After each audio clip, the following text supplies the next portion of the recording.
नमस्कार साथियों, स्वागत है आप सभी का हमारे यूट्यूब चैनल में एक और नई कहानी के साथ। आज की कहानी का मुख्य शीर्षक है लूट का पैसा। देख लूँगा, आज कैसे नहीं देता, बदमाश कहीं का। सब कुछ खाना चाहता है, मुझे ठगना चाहता है, देखूँगा कैसे ठगता है। वह बच्चों को बर्बाद न कर दिया तो मेरा नाम नहीं।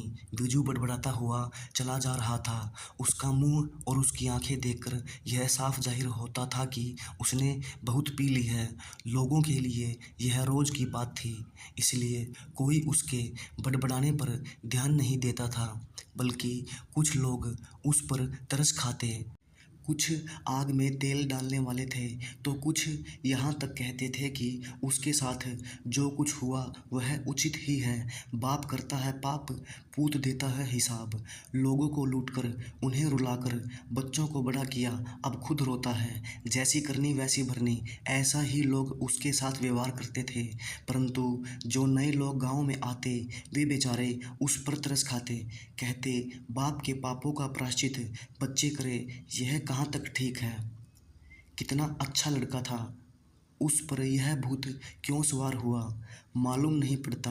और जो लोग निकट से देखते थे वे कह उठते, यह लूट का पैसा है, इसी तरह जाएगा शराब खाने या वेश्याघर में। सचमुच कितना अच्छा लड़का था विजू, सर्वगुण संपन्न, बीएमएस, बड़ी अच्छी फर्म में नौकरी थी। महीने बाद 1000 1500 घर में लाता और खुशी की ज़िंदगी जीता। वह सारा परिवार सुख चैन की ज़िंदगी बिताता था। उनके पिताजी घर के और गांव के मुखिया थे। सारा गांव उनको बाबा कहता था। वे पैसे वाले थे, दरवाजे पर गाड़ी थी। अगर एक वाक्य में कहना हो तो कहूँगा कि लक्ष्मी उनके घर में पानी भरती थी। बाबा के दो पुत्र थे, बड़ा गोपू और छोटा विजू। नाना कहते कहते भी एक लड़की भी पैदा हुई थी, रति। रति सबकी प्यारी थी, थोड़ी सी तिरछी नज़र, परंतु वह चश्मे की आड़ में छिप जाती थी। बाबा की घरवाली हीराबाई सबको भाती थी, बिल्कुल हीरा जैसी सुंदर। दैवयोग से समय ने पलटा खाया। रास्ता चलते रति को एक गाड़ी ने धक्का दे गिराया और उसके दोनों पांव बेकार हो गए। 1 साल से रति घर में पड़ी रहती है। बड़ा गोपू घर जायदाद सब हड़प करके बैठा था। बाप को घर में मिलता था सिर्फ 2 जून का भोजन और सोने के लिए एक बिछौना। इससे अधिक बाबा घर के कामकाज में दखल दें यह गोपू बर्दाश्त नहीं करता था। जो हालत बाबा की थी वही हीराबाई की थी। गोपू ने एक औरत घर में लाकर रखी थी, वह घर में सब पर अपना अधिकार जमाई थी। वैसे वह औरत हिम्मत वाली मानी जानी चाहिए, क्योंकि उसने एक पति को त्याग दिया था और अब दूसरा पति किया था। पर वीजू के सामने गोपू की एक नहीं चलती थी। वह घर में आता और आते ही वह सबके माँ बाप का उद्धार कर पैसे की मांग करता। वह कुसंगति में फंसकर शराब भी पीने लगा था। सारा दिन वह शराब खाने में पड़ा रहता था। यही कारण था कि उसे नौकरी से हाथ धोना पड़ा था। गोपू ने प्रण किया था कि आज बीजू चाहे जितना भी उद्यम मचाए वह उसे एक भी पैसा नहीं देगा। मुझे धोखा देता है, तेरी तुझे इस तरह नहीं छोड़ूंगा। वह रंडी घर में लाकर रखी है और सारा पैसा उसे खिला रहा है। बदमाश कहीं का, मैं निपट लूँगा तुझसे, देखूंगा तू कैसा आदमी है। मैं कह देता हूँ, मैं तुझे इस तरह नहीं छोड़ूंगा। इस गर्जना से सबको सूचना मिलती थी कि वीजू घर पहुँच गया है। ऐसे अवसर पर सड़क पर से गुजरने वाले लोग इस भावना से बाबा के घर के सामने रुक जाते थे कि अब मज़ा देखने को मिलेगा। बीजू घर में आ गया है। बरामदा लांघकर उसने हॉल में प्रवेश किया। गोपू गोपू कहाँ गया, अभी तक आया नहीं बाहर। उस रंडी के पास बैठा होगा। हे गोपू, सुन कान खोलकर सुन ले। तूने सीधी तरह अगर मुझे मेरा हिस्सा नहीं दिया तो कही देता हूँ तुझे मैं आसानी से नहीं छोड़ूंगा, अदालत में खींचूंगा। हाँ कह देता हूँ। गोपू ने सोचा था आज उसके मुंह नहीं लगेगा और उसे पैसे भी नहीं देगा, इसलिए वह अपने कमरे में जा बैठा था। बीजू की बातें सुनकर उससे रहा नहीं गया। वह उठकर कमरे के बाहर आया। अब कैसे आया, अदालत का नाम लेते ही देखो कैसे डर गया। पैसे निकाल जल्दी, मुझे देर हो रही है, वीजू ने कहा। उसके ये शब्द सुनकर गोपू लाल हो गया। वह समझ गया कि बीजू को भी कोई गुरु मिल गया है। गोपू ने समझाने के स्वर में कहा, देखो बीजू, तुझे हिस्सा ही चाहिए ना, वह भी दूंगा, पर उसके लिए लड़ना झगड़ना क्यों? हमें अदालत क्यों जाना चाहिए? तुझे पैसे क्यों चाहिए? शराब पीने के लिए ही ना। देखो, अगर मैं तुझे तेरा हिस्सा दे दूंगा तो वे तेरे शराबी दोस्त तुझे 2 दिनों में भिखारी बना देंगे। इसलिए कहता हूँ, तुझे जो पैसा चाहिए बस मुझसे ले लिया कर। अगर हिस्सा चाहता है तो पहले यह पीना छोड़ दे। बीजू अच्छी तरह समझ गया था कि मीठी बातें करके वह उसे धोखा देना चाहता है। इसलिए उसने कहा, गोपू, कह देता हूँ, मुझे मेरा हिस्सा नहीं दिया तो बहुत बुरा होगा। तेरी मीठी मीठी बातों से मैं चुप नहीं रहूँगा। मुकदमा दायर करूँगा। मुकदमा अदालत में न जाऊँ तो बाप का बेटा नहीं कहलाऊँगा। अब गोपू चुप नहीं रह सका। उसका भी पारा चढ़ गया। बड़ा आया है मुकदमा लड़ने वाला। जा, कुछ नहीं मिलेगा तुझे। इस घर में जो कुछ पिताजी का कमाया हुआ है वह क्या शराब और वेश्याओं में उड़ाने के लिए है? तू क्या सोचता है सब तेरी रंडी के लिए है? बीजू की आवाज़ अब चढ़ गई। कहता है, पिताजी ने कमाया है, लोगों को लूटकर धोखा देकर ही तो कमाया है ना। एक को ठगो, दूसरे पर मुकदमा चलाओ, सब लूट का पैसा है, इसी तरह खर्च होगा। नहीं तो करना क्या है उसका? सत्यनारायण की पूजा करनी है या मंदिर बनवाने हैं? एक बात पूछूं, मेरी रखेल की बात करता है ना तू? तूने क्या किया? मैंने शादीशुदा औरत को धंधा करना नहीं सिखाया, समझा? अब गोपू का मुंह खुल गया। मुकदमे लड़ने का पिताजी का स्वभाव अपना लिया है ना तूने, तो उनका दूसरा स्वभाव मैंने अपना लिया है। फिर क्या बात है? पिताजी ने भी कई औरतों को धंधे में लगा था, शायद मालूम नहीं तुझे।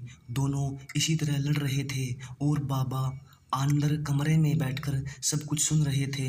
अपने ही बेटे ने उन्हें धोखेबाज कहा, इस बात पर उन्हें अधिक दुख हुआ।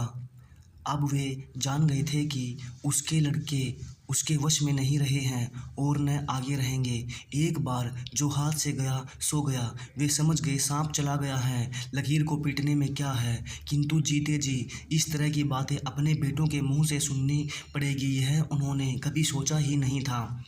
अपने बेटे उनको धोखेबाज, बदतमीज के रूप में देखते हैं, यह सुनकर उन्हें असाधारण पीड़ा हुई। उन्हें अपने किए सब बुरे काम याद आने लगे। अपने कुकर्मों का फल इसी जन्म में मिलता है, यह देखकर उनका हृदय अंदर ही अंदर रोने लगा। उनके सारे कुकर्म आंखों के सामने से चलचित्र की तरह गुजरने लगे। वे सोचने लगे कि किस तरह उन्होंने लोगों को ठगा।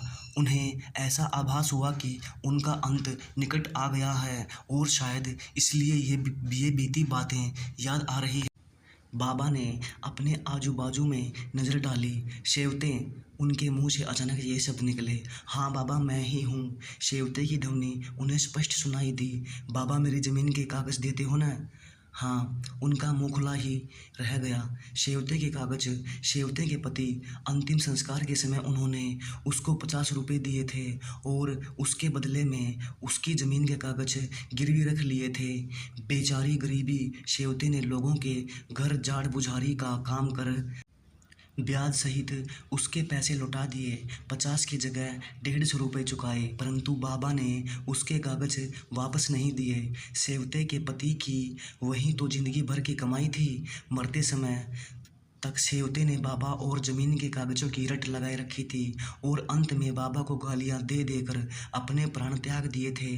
सेवते, मुझे माफ़ करो, बाबा के मुंह से शब्द निकले। पर वहाँ सेवते कहाँ थी? बाबा ने मन ही मन निश्चय किया कि अपने बेटे गोपू को सोया हुआ देखकर सेवते के कागज़ हस्तगत कर लूँ और सेवते के बेटे को दे डालूँ। अपने ही घर में उसे चोरी करनी पड़ेगी, यह सोचकर उसे रोना आया। आंखों में आंसू उमड़ आए। आंसुओं में से दिखाई दिया चिटनीस, अंधा चिटनीस एक समय धनी आदमी था, परंतु कमनसीब था। बाबा को याद आया कि उन्होंने उसे किस तरह दरिद्र बनाया। कोरे कागज़ पर उसके हस्ताक्षर करवा लिए और उसकी सारी जायदाद अपने नाम करवा डाली। ऊपर से उसे उधार दिए 50, लिखे 500। उसका शेष मकान भी नीलाम करा लिया। चिटनीस की गालियाँ उसे अब सुनाई देने लगी थी। तुम मेरी तरह अंधे होकर मरोगे। तुम्हें अपने कुकर्मों का पश्चाताप करते करते मरना होगा। बाबा को लगा चिटनीस के शब्द सच में जाएंगे। बाबा अपने आंसू अपनी धोती के छोर से पोंछता है और उसे याद आती है देव घाटी की। देव घाटी कुणबी जाति का था। कठोर परिश्रम करके उसने साहूकार मालिक से थोड़ी सी जमीन प्राप्त की और उसमें मकान बनाया। मकान बनवाते समय लकड़ी लाने के लिए देवघाटी ने बाबा से 200 रुपये कर्ज लिए। कर्ज यह कहकर लिया कि फसल के समय सारे पैसे चुका दूंगा, लेकिन बाबा ने फसल होने के पहले ही उसका मकान नीलाम करा डाला, जमीन अपने नाम करा ली। हाहाकार करते 95 साल के देवघाटी की हृदय गति रुकने से मृत्यु हो गई। नंदा क्षण और बाबा की भाई भाई जैसी दोस्ती थी। एक थाली में दोनों खाते, परंतु बाबा ने इस जानी दोस्त को भी बाबा ने चकमा देने में आगा पीछा नहीं देखा। परंतु उस समय बाबा को बहुत तकलीफ हुई जब क्षण ने बाबा को उल्टा पाट पटा दिया। उसने पेट काट कर मुकदमा लड़ा। बाबा को पहली बार धक्का सहना पड़ा। अदालत ने निर्णय क्षण के हक में दिया। लोगों को धोखा देने के लिए बाबा ने अपनी जायदाद अपने बड़े बेटे गोपू के नाम कर दी और यह उनकी गलती हुई। गोपू ने बाबा को अलग कर दिया और इस तरह उन्हें उनकी करने का फल चखाया। बाबा को यद्यपि लोग बाबा कहते थे, तो भी वे टोपी के नाम से विशेष रूप से मशहूर थे। बाबा की पोशाक भी उनके नाम के अनुरूप थी, सफ़ेद धोती, सफ़ेद कमीज और सफ़ेद टोपी। बाबा जब बाहर जाते तो यही सोचकर निकलते कि आज किसकी टोपी उतार डालें, और जब लौटते तो किसी न किसी का जमीन जुमला या किसी की गौशाला नीलाम करवा के ही लौटते।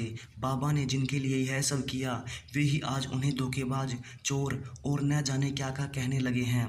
यह देखकर उन्हें बुरा क्यों नहीं लगेगा। हाय मेरी माँ, बाबा चिल्ला उठे। बाहर आपस में लड़ने वाले दोनों बेटे, लंगड़ी बेटी और घरवाली हीराबाई सब दौड़कर कमरे में आए। देखते क्या है, बाबा सोफे पर गिर पड़े हैं। उनके शरीर का दायां हिस्सा लूला पड़ गया था। क्या हुआ? हीराबाई ने पूछा। मुझे कुछ दिखाई नहीं दे रहा, रोशनी जलाओ, बाबा ने अस्पष्ट वाणी में कहा। हीराबाई मन ही मन सहम गई। वह समझ गई कि बाबा को लकवा मार गया है, पर यह वह नहीं समझी कि दिखता क्यों नहीं। किंतु बाबा समझ गए कि यह लोगों की गालियों का प्रताप है। कोई तो डॉक्टर को बुलाओ। रति चिल्ला उठी। मर जाओ, यह कहते हुए विज ने बाबा के गले की चेन झपट ली। हीराबाई उसे रोकने लगी तो उसे धकेलकर वीजू बाहर की तरफ निकल गया। गोपू ने देखा बाबा की देह पर और कुछ बाकी नहीं रहा। लकवा है, यहाँ रहने से कोई फायदा नहीं, यह कहते हुए वह भी वहाँ से खिसक गया। अब वहाँ थे केवल हीराबाई और दुखी पीड़ित। धन्यवाद। कहानी अच्छी लगे तो चैनल को लाइक सब्सक्राइब ज़रूर कीजिएगा और दोस्तों के साथ शेयर ज़रूर कीजिएगा। तब तक के लिए नमस्कार।